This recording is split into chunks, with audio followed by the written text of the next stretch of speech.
take a seat up on the panel. I'm going to ask our other speakers to come and join me, please, if you could, up on the panel, Danilo and Stephen. And while we're doing that, could we just possibly, oh, you've done it already, great. There is the QR code, which Danilo has there for you to tap into as well. You might not have thought that earlier.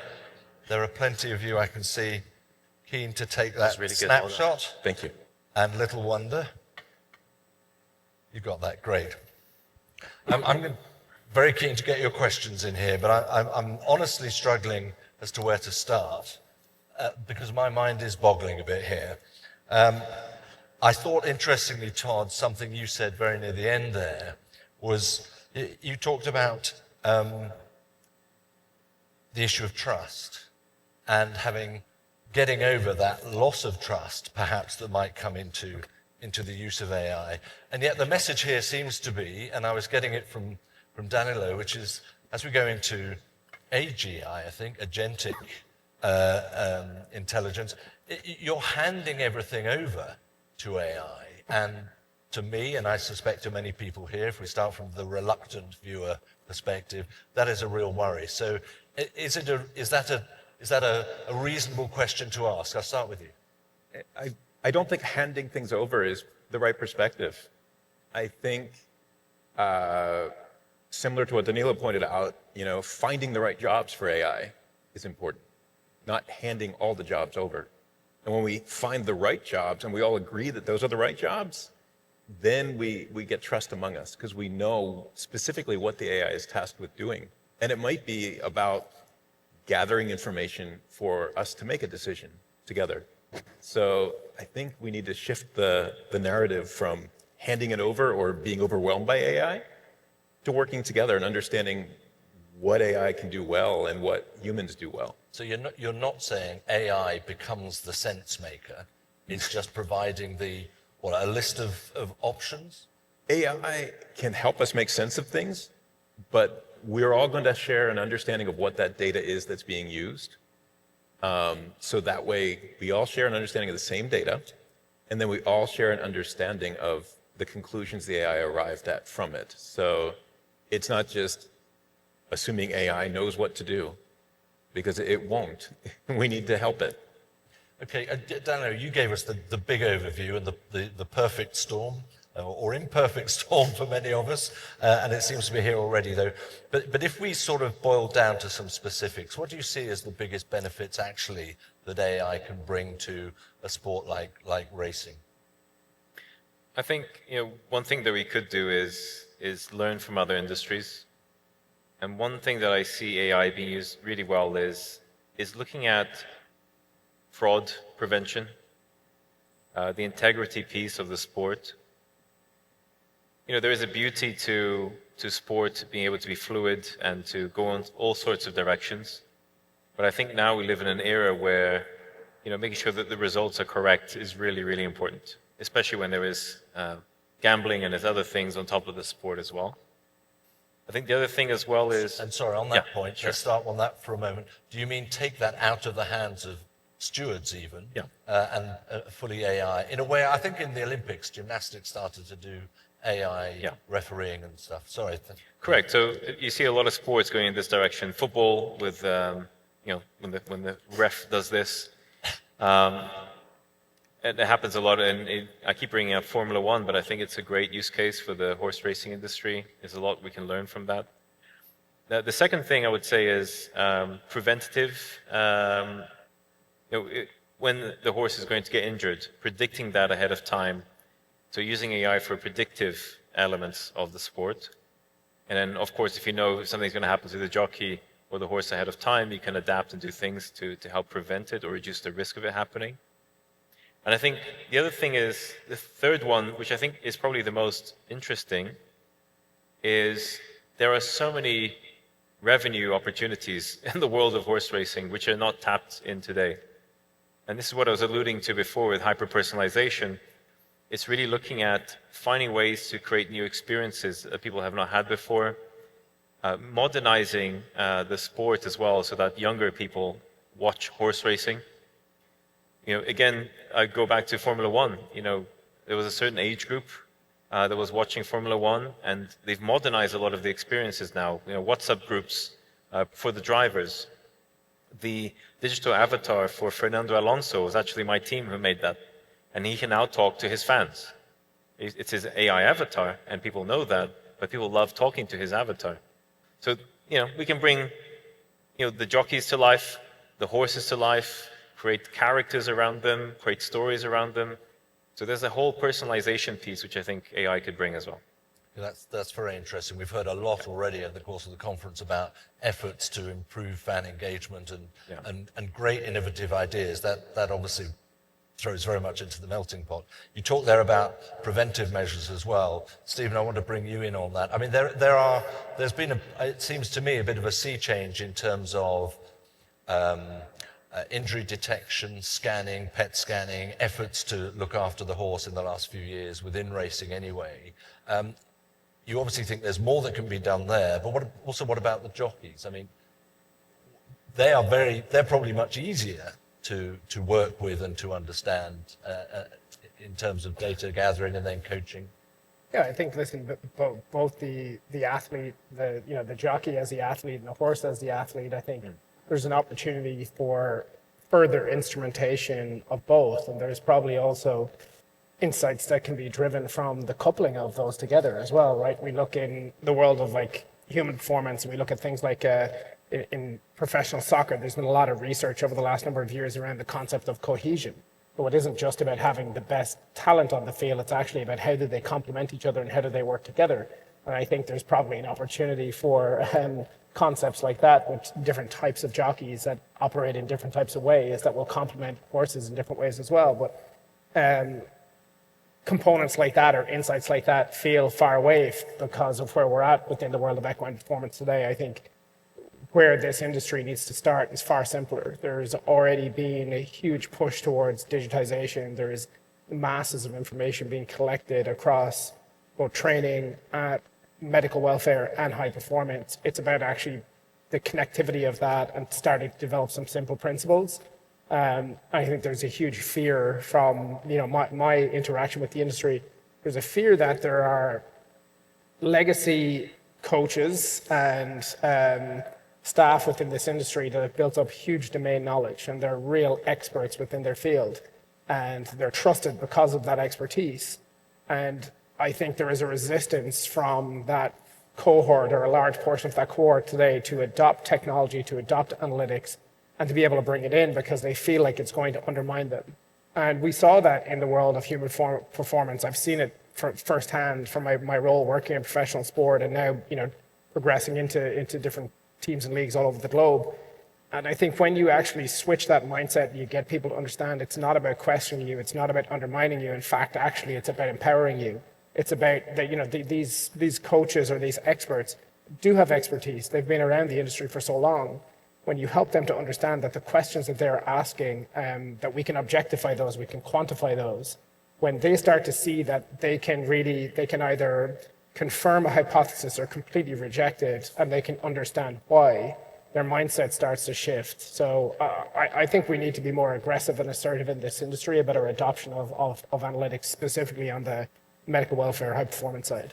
All right. When you put up the 6 job types that will be left, is a team coach, for example, or a trainer, does that figure as decision maker in the top echelon? Because I'm wondering, the amount of data being collected would suggest to me, within some sports, certainly, football might be an example, you can work out the most effective way to win a match. Now, which is great. At the end of the day, you want to win matches. But sport today is about much more than winning a match. It's about entertainment. It's about cultural activity. It's about fun. It's about all these other things thrown into the mix. It's also about entertainers on the pitch. And you would lose the most entertaining, the mavericks, if you like, if you stuck through AI. So I just wonder how far you think it can really go. Yeah, it's a great question. How essentially you're asking, how is AI going to impact imagination, creativity? Exactly. So I think I talk to a lot of creatives. I've helped Adobe a lot and other creative companies. And I think what's going to happen is the basic level of quality is going to rise in terms of creativity, the quality of videos, how you engage with people.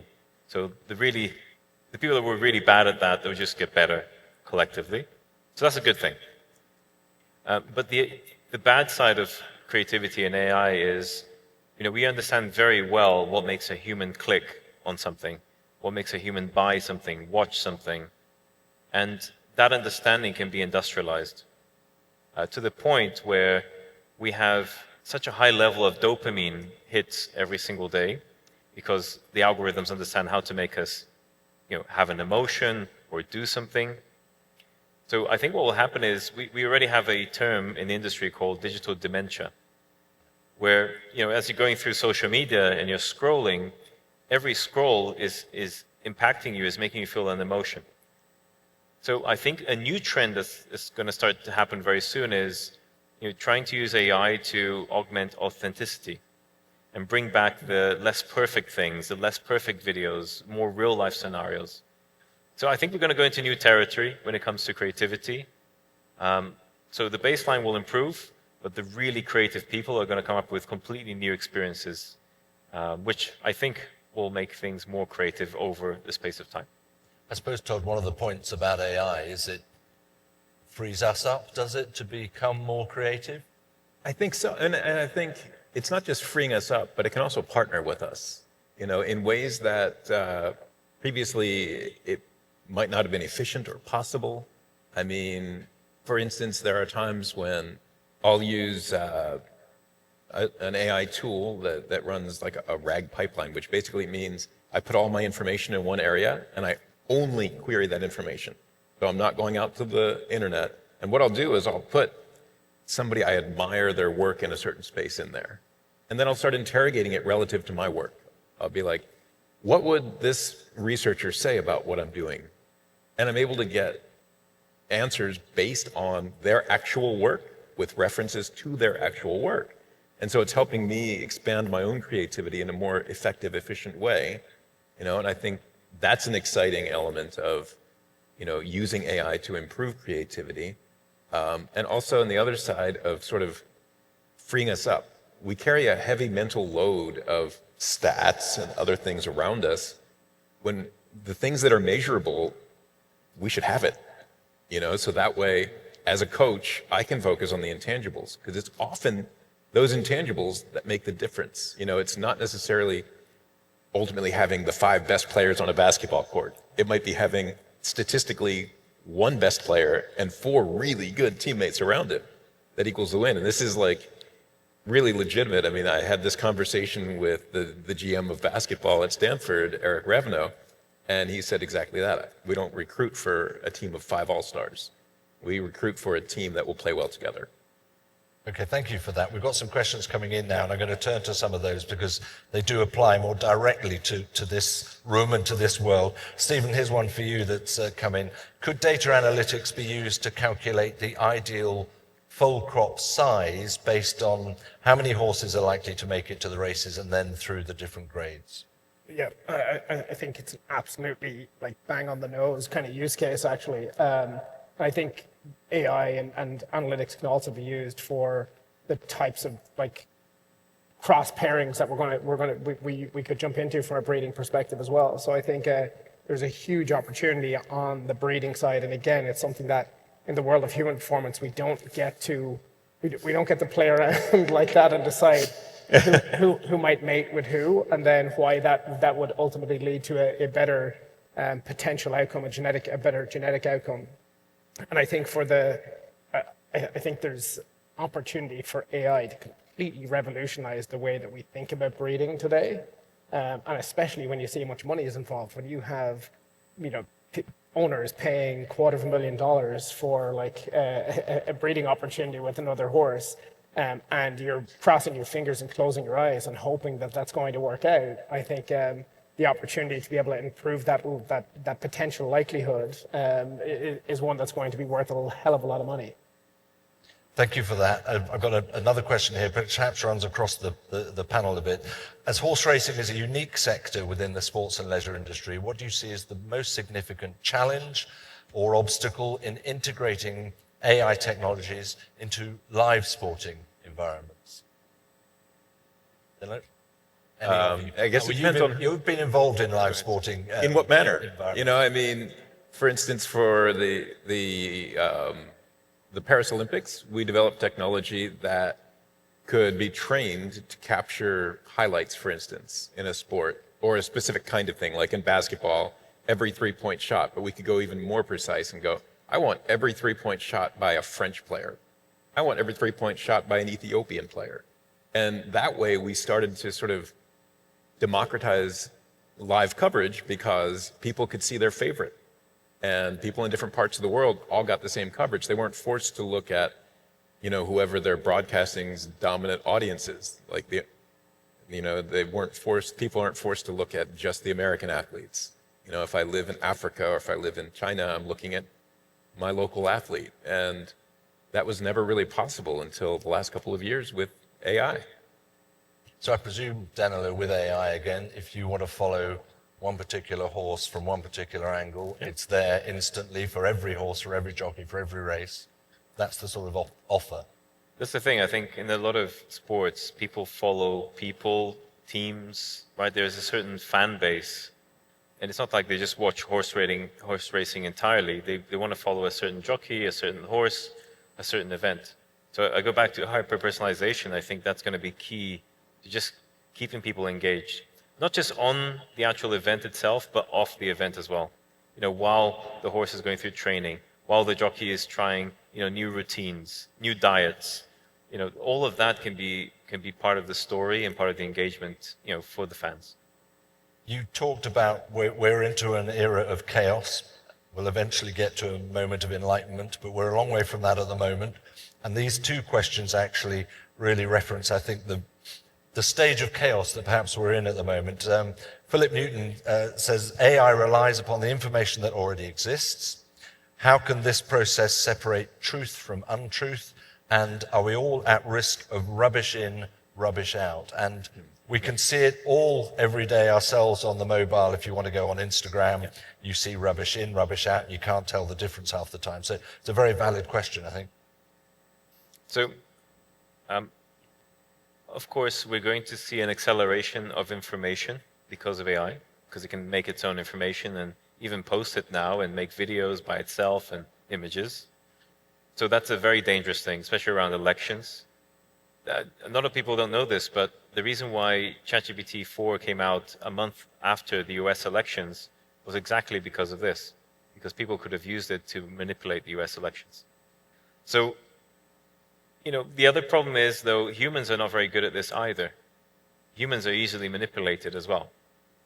And I think if there is an AI system, which some people are developing this right now, which is for looking at safety around manipulation, then an AI system would be much better at doing that than a human would, because it has a collection of data points that we probably can't remember or we don't have access to as humans. So my hope is that in the very near future, we're going to have AI systems that actually stop manipulation from happening or detect it and then flag it up so that we know that that video is actually not factually correct. Okay, so and just how far can AI go? I think that's one of the points here that's being made is, could AI predict the outcomes of racing results to the point that it's going to make it unprofitable for sportsbook operators to exist? I mean, we've been talking a lot about prediction markets in the last day or two, which is another challenge. But if AI can run everything, can it run prediction and outcomes of races to an extent that's going to have a very negative effect on the industry? You're going to just say yes, I know. It could, right? But I mean, humans and animals are, no matter how much we track them, are also in many ways unpredictable.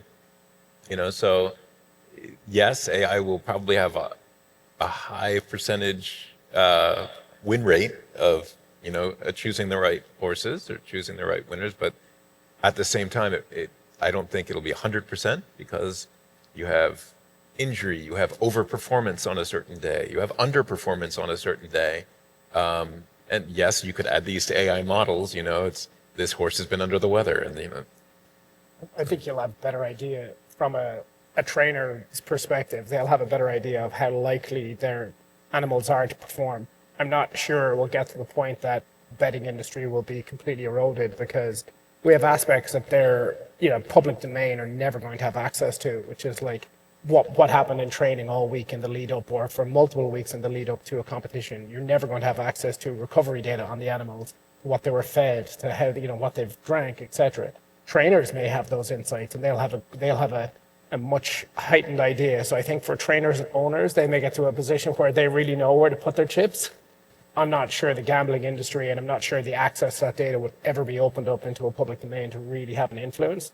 But I think we'll also, from that, we'll be able to learn about which trainers and which are actually delivering more consistent success than others. And I think that will have an impact on things. So I think we'll see an improvement, but I don't think the gambling industry is going out of business yet. As ever, we have to wait and see, which is part of the challenge in all this. It's just a funny thing to mention. So we're trying to predict human behavior. I work with a lot of venture capitalist groups, and when Trump became elected, volatility went up in the world. And I know a VC that has spent over $15 million trying to develop an AI that will try to predict what Trump is going to do next. And it's wrong 80% of the time. Okay, but of course, the more data that comes in, probably the closer to truth is going to get. Let's see how much better it gets. I don't think it will get a lot better. There's hope for humanity yet then in predictions. But on that point, actually, this is a massively important issue of integrity for the sport of racing. I would remind you, we've got our integrity session later on this afternoon. And in fact, Jack Zuber is one of our panelists and will present on machine learning in terms of race outcomes and being able to monitor and assess where the trickery is coming in or not. So that's one to bear in mind as we move ahead. Let me just have a look at some of these other questions that are coming in. We've talked a lot about work and the workplace, obviously, and what is it, 800 down to 100, the number of types of jobs. So within racing, who wins, who loses? I mean, what's going to go? So I think the beauty in racing is the heritage. And I think that should not be lost. Making some things out of hand, I think is very important. And I think a lot of brands have also benefited from this, like Hermes, and who came from the horse industry. But things like scheduling, finding the best way in order to do things, sourcing materials. That's something that I think could be given to AI. Again, taking the robot out of the human and letting humans really thrive in the creative side of things. Because it's a very hands-on world, isn't it, Yeah. in terms of working with horses and indeed with athletes? Yeah. And I think, I've been on the horse a few times, not so many times, but I think, a horse wouldn't develop the relationship they would with a jockey if it was a robot, combing the horse and doing things like this.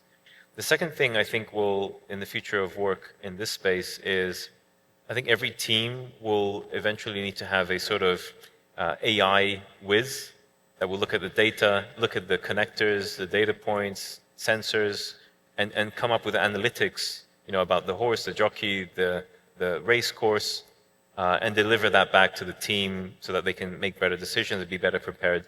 I think every team will eventually have that in the near future. Have you seen that, Stephen, already in other sports within Todd, within the Olympic world, for example, that there is an embedded now AI chief or digital transformation chief? Well, I mean, we see things like AI picking up on athlete abuse online, and able to curb that when it used to run rampant. We see, how many more ways can AI, there are things that it can find in massive patterns that we don't see. I mean, it was interesting, Danilo brought up, in medical care, when you're using AI to look at X-rays and CAT scans. Actually, there's a good usage that we have been working on at Intel related to this that we could apply to sport, which is called federated learning. So we use all of the detailed biological insight that we have that effectively, if it were humans, we'd consider it, personal data, GDPR protected in Europe and so forth, and we can keep it that way. But what we can do is learn the patterns that are happening, take the actual template of that pattern and apply it across the entire federation. So for instance, if there's a strange cheating thing happening in Australia. We can find that pattern and then apply that to see if that's happening elsewhere and curb it before it happens. Yeah.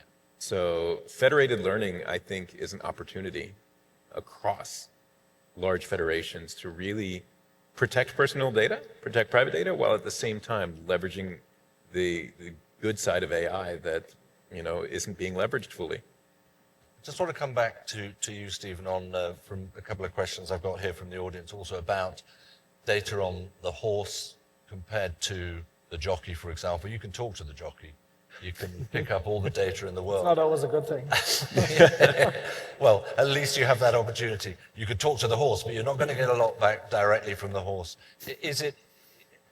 Do we have to be realistic in terms of how much you can develop an understanding and build an improvement in performance, for example, of a horse, of a different being? Well, I genuinely don't think so, because I think, oftentimes just because we speak to an athlete, we get an insight from them. Human beings are much more complex because we have, a social life, and we have a personal life, and we have all of these other complex emotional factors and psychological factors that are playing a role in how we perform. So, just because an athlete tells you that they're not feeling well, just because they're telling you that they feel fatigued, that doesn't necessarily mean that they're actually neuromuscularly or physiologically fatigued.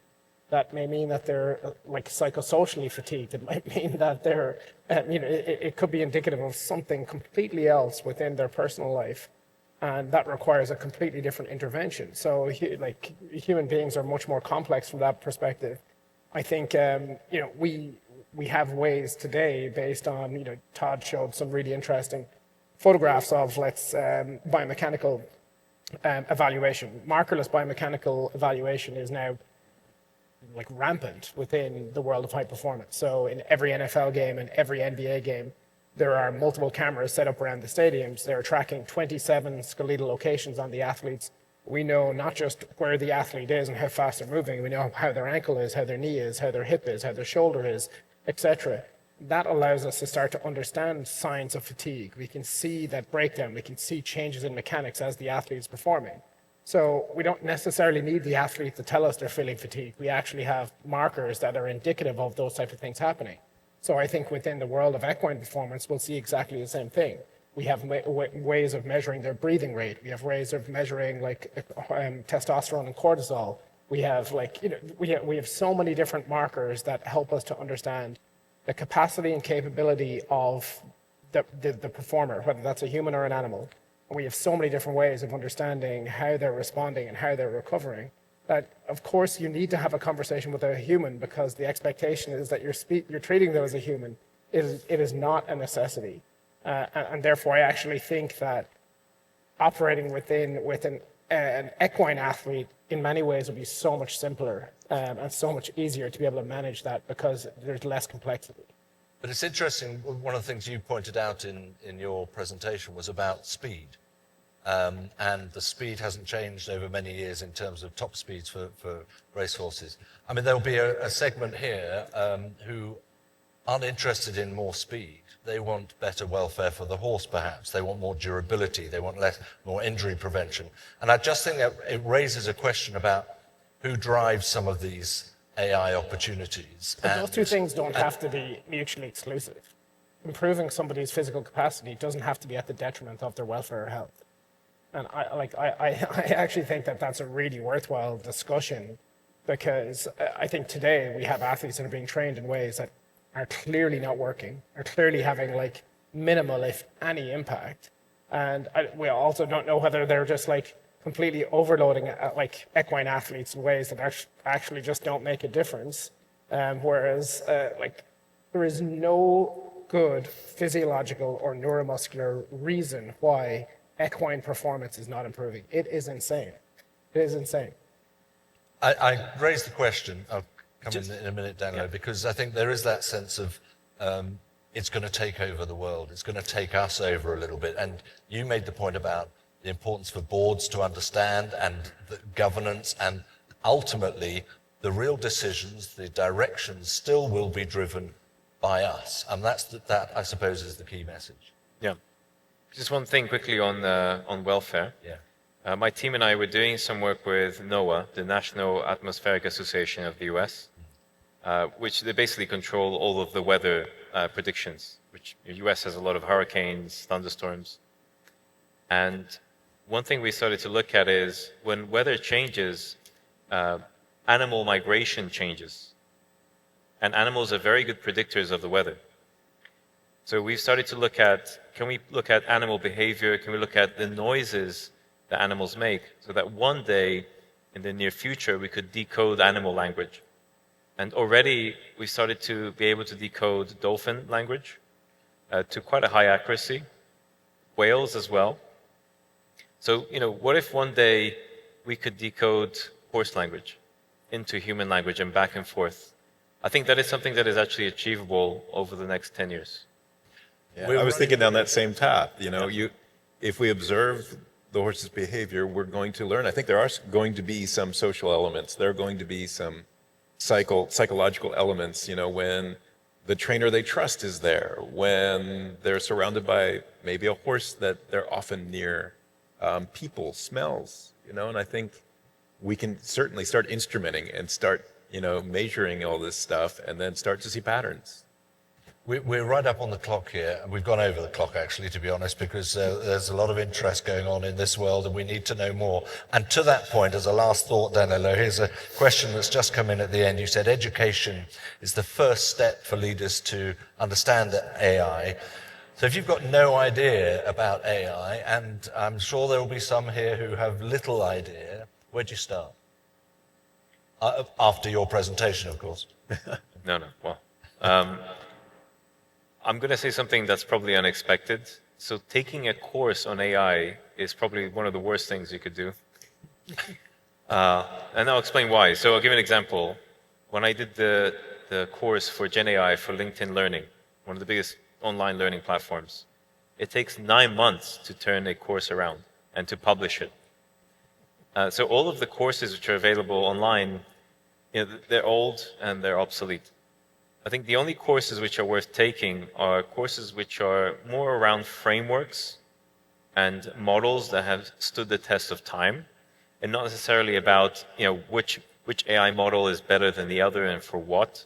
So a course on that would be useless, but a course on frameworks very useful. So I think LinkedIn Learning, all of the online platforms are useful, but I think the last advice I'll give on this is there is nothing that teaches you something more than getting your hands dirty. Actually doing it yourself, going and downloading one of these models, trying different things, trying to do increasingly more complex things. That is the ultimate way to learn anything in relation to AI, in my opinion. Okay, well, I think we'll all agree we have learned an awful lot in a short period of time in the course of the last hour and a half. And as you say, we can go and apply it straight away in one form or another. That will help.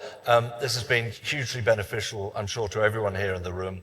Ladies and gentlemen, please, to our 3 presenters and panelists, thank you so much. Much appreciated. As I say, we have run over a little bit. Apologies for that. I hope you'll forgive us. We're going to take a coffee break now. We'll be back in here promptly, please, at 11:45. Thank you very much.